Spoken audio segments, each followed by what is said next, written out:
पढ़ाई में टॉप करना है, कंसिस्टेंसी चाहिए, एग्जाम्स का इंतजार मत करो, रोज पढ़ो। जैसे एथलीट रोज प्रैक्टिस करता है, वैसे ही तुम्हें अपना दिमाग ट्रेन करना है। स्टडीज को मैराथन समझो, स्प्रिंट नहीं। छोटी छोटी कोशिशों से बड़ा फर्क पड़ता है। रोज थोड़ा थोड़ा पढ़ोगे तो समझ भी ज्यादा आएगा। कोई लास्ट मिनट क्रैमिंग नहीं, कोई एग्जाम एंजाइटी नहीं।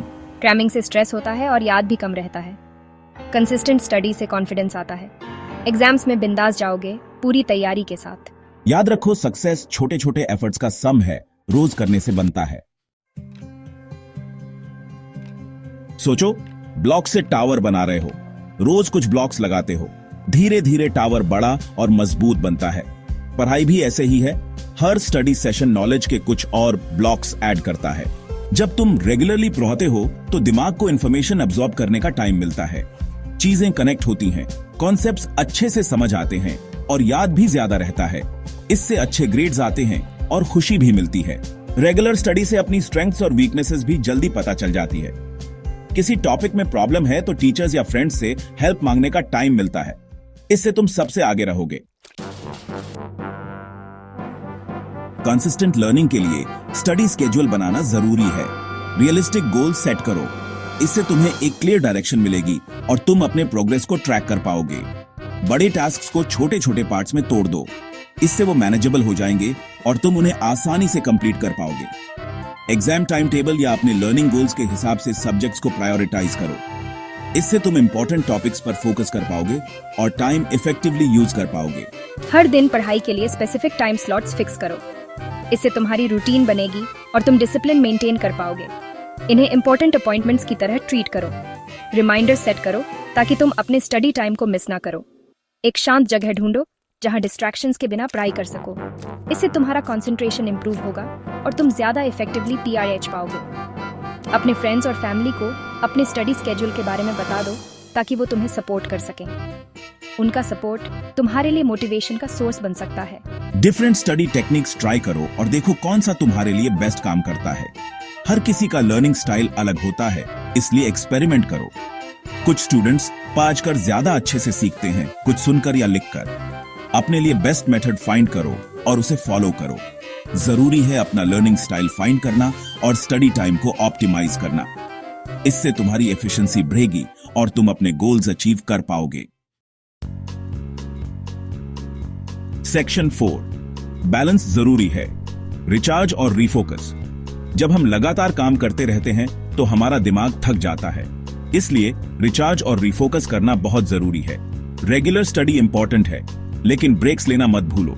ये ब्रेक्स तुम्हें फ्रेश और फोकस्ड रखते हैं, जिससे तुम बेहतर तरीके से पढ़ाई कर सकते हो। दिमाग को रेस्ट और रिचार्ज करने का टाइम चाहिए। जब तुम आराम करते हो तो तुम्हारा दिमाग नई ऊर्जा से भर जाता है। स्टडी सेशंस के बीच शॉर्ट ब्रेक्स लो ताकि बर्न आउट ना हो। ये छोटे ब्रेक्स तुम्हें लंबे समय तक प्रोडक्टिव रहने में मदद करते हैं। बुक से दूर हो जाओ और अपने माइंड को रिलैक्स करने का मौका दो। स्ट्रेच करो, थोड़ा घूमो फिरो या म्यूजिक सुनो। ये एक्टिविटीज तुम्हारे माइंड को रिफ्रेश करती हैं। बैलेंस्ड लाइफ मेंटेन करो। जब तुम बैलेंस रखते हो तो तुम ज्यादा खुश और स्वस्थ रहते हो। हॉबीज के लिए टाइम निकालो, क्योंकि ये तुम्हें रिलैक्स और हैप्पी रखते हैं। लव्ड वंस के साथ टाइम स्पेंड करो, क्योंकि उनके साथ समय बिताने से तुम्हें इमोशनल सपोर्ट मिलता है। और जो एक्टिविटीज पसंद हैं वो करो। ये एक्टिविटीज तुम्हारे स्ट्रेस को कम करती हैं। ब्रेक्स लेना आलस नहीं है, ये स्टडीज में फ्रेश और री एनर्जाइज्ड होकर वापस आने के लिए है। ये तुम्हारी प्रोडक्टिविटी को बढ़ाते हैं।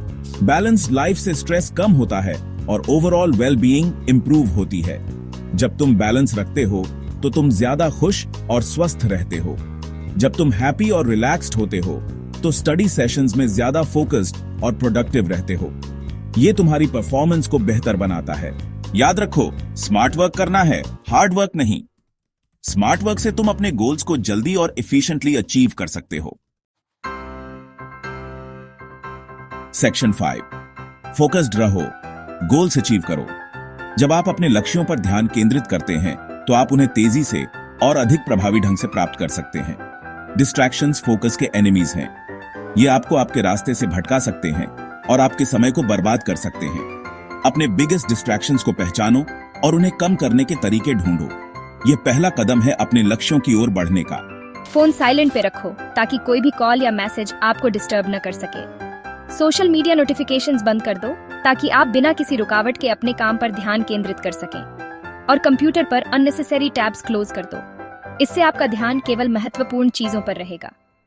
एक स्टडी बडी ढूंढो जिसके गोल्स तुम्हारे जैसे हों और जो तुम्हें अकाउंटेबल रख सके। इससे आप दोनों एक दूसरे को प्रेरित कर सकते हैं। एक दूसरे से क्वेश्चंस पूछो, नोट्स शेयर करो और एक दूसरे को ट्रैक पर रहने के लिए मोटिवेट करो। यह टीम वर्क आपके लिए बहुत फायदेमंद हो सकता है। याद रखो, इस जर्नी में तुम अकेले नहीं हो। आपके साथ और भी लोग हैं जो आपके जैसे ही लक्ष्य प्राप्त करना चाहते हैं। सबसे जरूरी है मोटिवेटेड रहो। मोटिवेशन आपको आगे बढ़ने की शक्ति देता है। अपने लॉन्ग टर्म गोल्स याद रखो, ये आपको प्रेरित करेंगे और आपको अपने रास्ते पर बनाए रखेंगे। अपनी सक्सेस और उसके पॉजिटिव इम्पैक्ट को इमेजिन करो। यह विजुअलाइजेशन आपको अपने लक्ष्यों की ओर बढ़ने में मदद करेगा। छोटी छोटी विक्ट्री सेलिब्रेट करो ताकि इंस्पायर्ड रहो। यह आपको आगे बढ़ने के लिए प्रोत्साहित करेगा। तुम कर सकते हो। अपने आप पर विश्वास रखो और अपने लक्ष्यों की ओर बढ़ते रहो।